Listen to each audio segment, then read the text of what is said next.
Piedra Espinas, capítulo 1. Jory. Cuando papá no iba a buscarme al colegio para llevarme a casa, tomaba un autobús escolar amarillo que me dejaba en lugar aislado donde recogía mi bicicleta, que había escondido en un barranco próximo por la mañana antes de subir al autobús.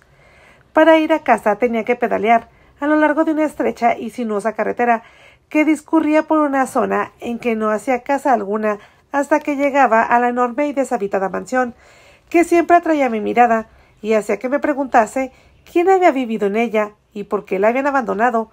Cuando veía aquella casa, reducía automáticamente la velocidad, sabiendo que pronto estaría en la mía. A media hectárea de aquel caserón se hallaba nuestro hogar, aislado y solitario, junto a una carretera con más vueltas y revueltas que la que en los laberintos infantiles tiene que seguir el ratón para alcanzar el queso. Vivíamos en Fairfax, en Marin County, a unos 32 kilómetros al norte de San Francisco.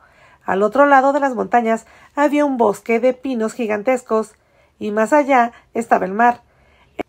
Era un lugar frío y en ocasiones lúgubre, especialmente cuando la niebla se extendía en grandes olas hinchadas, envolviendo a menudo el paisaje durante todo el día, convirtiéndolo en algo espectral.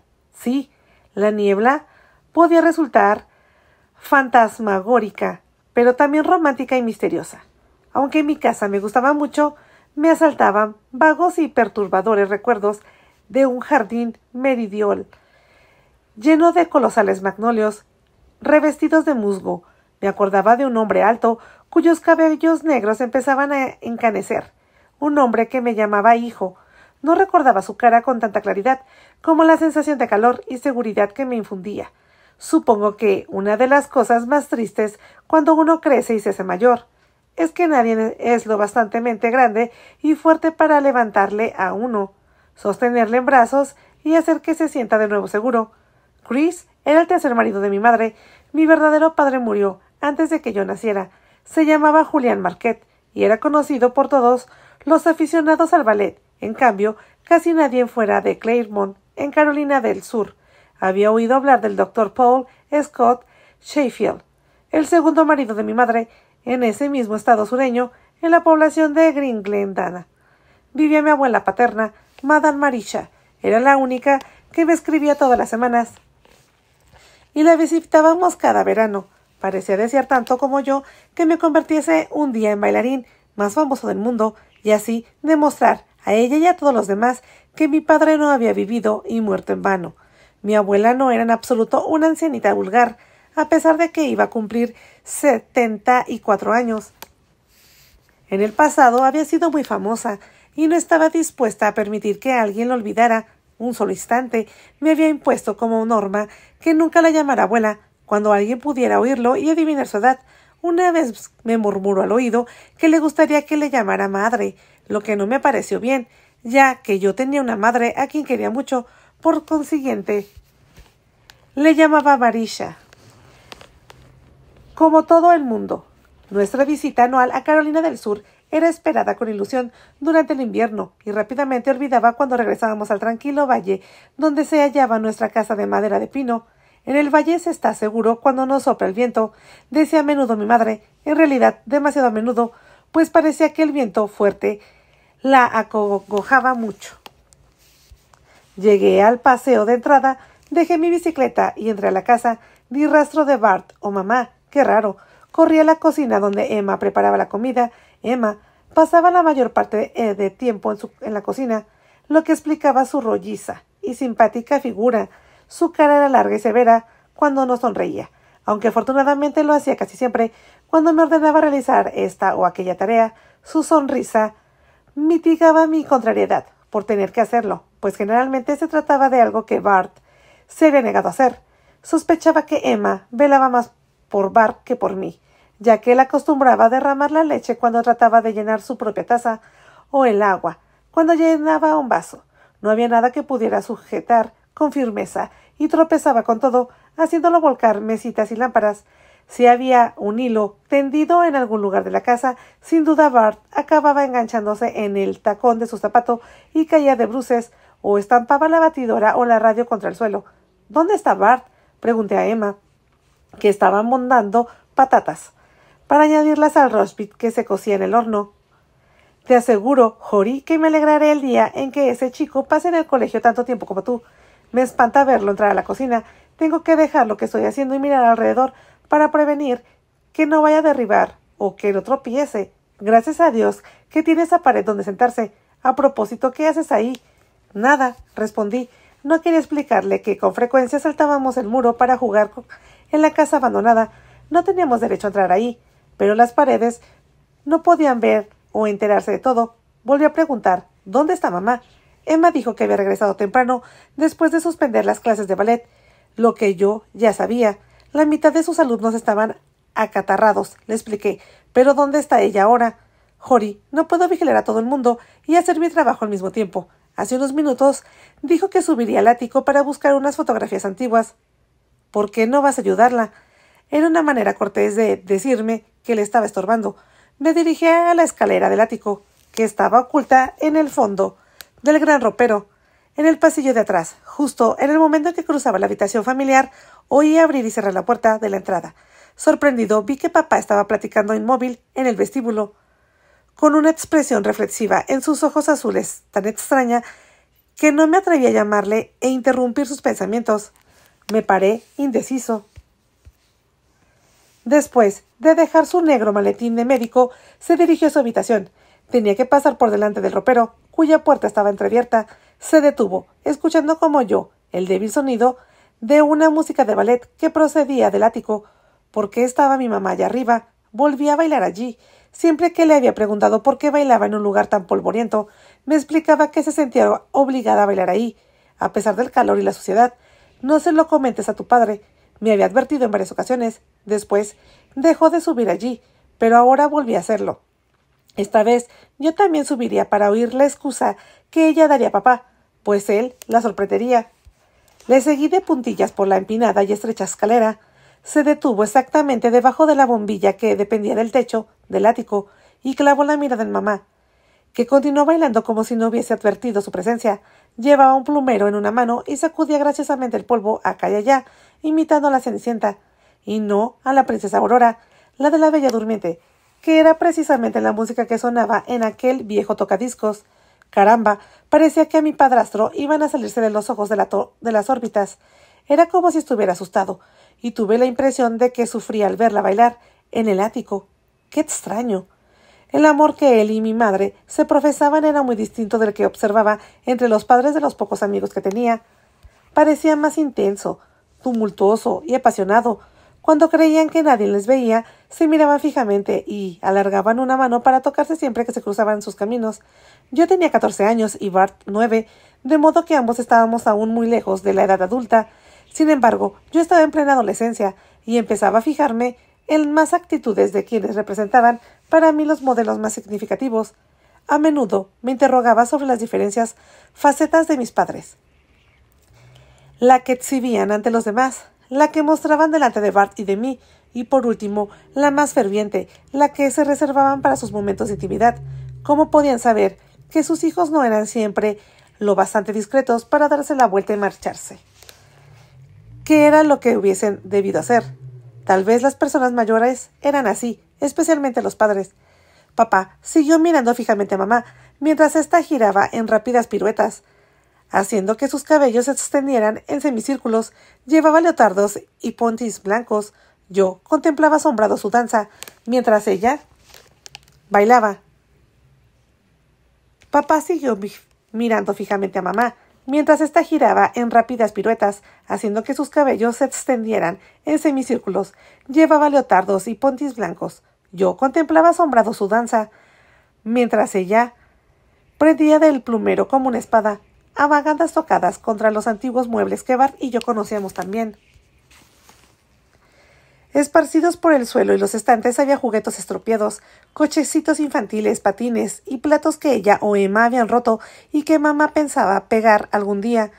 Con cada sacudida del plomero levantaba torbellinos de motitas de polvo que se agitaban locamente y trataban de posarse antes de que ella volviera a atacarlas y a obligarlas a volar.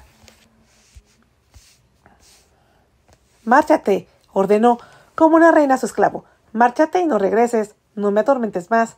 Y continuaba girando, tan deprisa que tuve que volverme para seguir con la vista. De pena de marearme al observarla, ella movía la cabeza y las piernas ejecutando unas vueltas muy perfectas que yo había visto en el escenario. Frenéticamente, como poseída por el diablo, giraba cada vez más deprisa, siguiendo el ritmo de la música, empleando el plumero como parte de su acción, imprimiendo tantos dramáticos a esta labor doméstica que sentí ganas de quitarme los zapatos y saltar y unirme a ella para ser su pareja, como en un tiempo lo había sido mi verdadero padre. Sin embargo, permanecí quieto en la púrpura penumbra, observando algo que intuía. No debía mirar. Mi papá tragó saliva para deshacer el nudo que debía de sentir en la garganta. Mamá parecía muy hermosa, muy joven y delicada.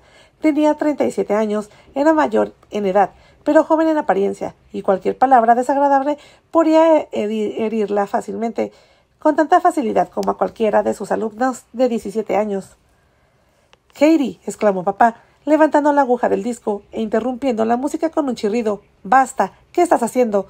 Al oírlo, agitó los finos y pálidos brazos, fingiendo espantado, acercándose a él, con esos pasos menudos y regulares, denominados burrettes, para acto seguido volver a girar en una serie de piruetas alrededor de él, amenazándole con el plumero. —Basta ya —repitió él, arrebatándole el plumero y arrojándoselo lejos.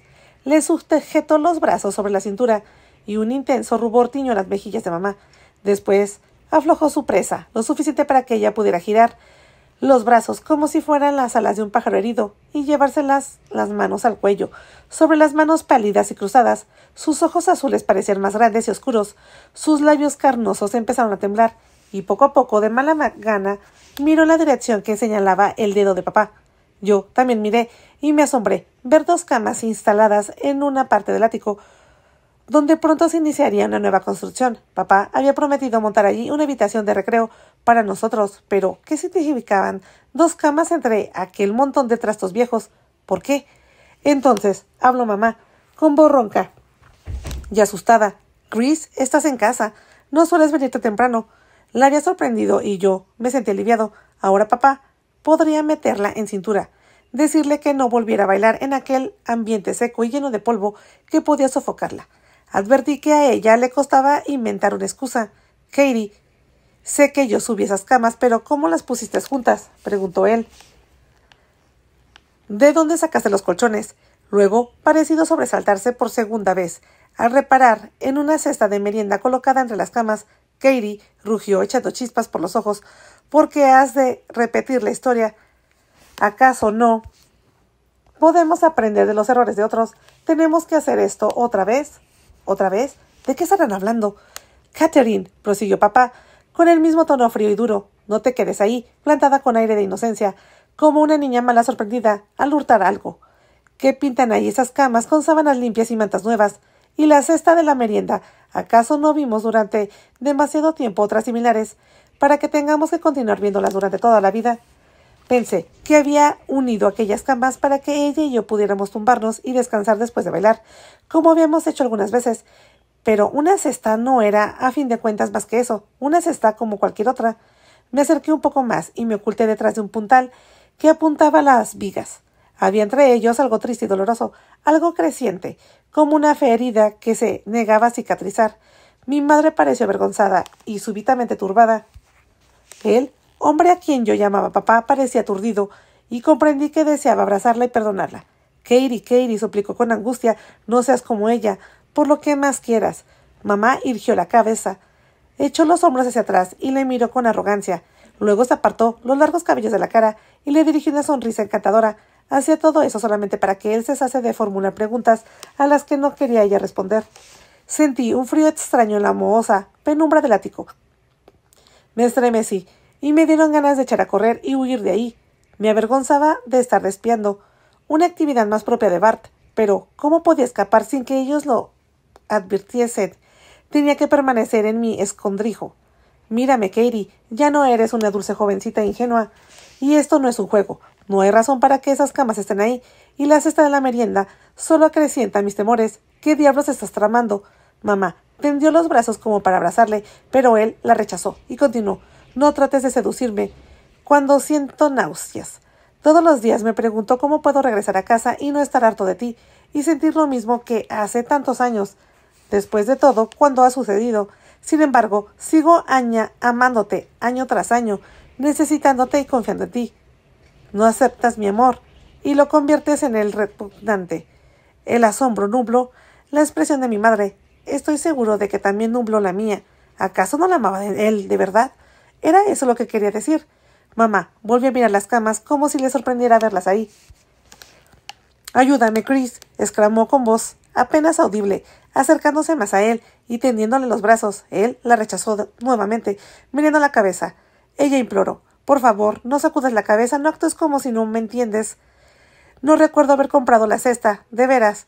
La otra noche soñé que subí aquí y juntaba las camas, pero hoy, cuando he subido y las he visto, he supuesto que tú debías haberlas colocado así. Katie, yo no puse las camas así. Sal de las sombras. No puedo ver dónde estás». Levantó las pequeñas y blancas manos como si apartase unas telarañas invisibles. Después las miró fijamente como si las hubiera delatado, o realmente veía telarañas entre sus dedos. Al igual que papá, miré de nuevo alrededor. Nunca había estado en el ático tan limpio. El suelo había sido fregado y las cajas de trastos viejos aparecían apiladas. Ella había tratado de crear un ambiente acogedor en el ático, colgado en las paredes lindos cuadros de flores. Papá miraba a mamá como si ésta estuviera loca.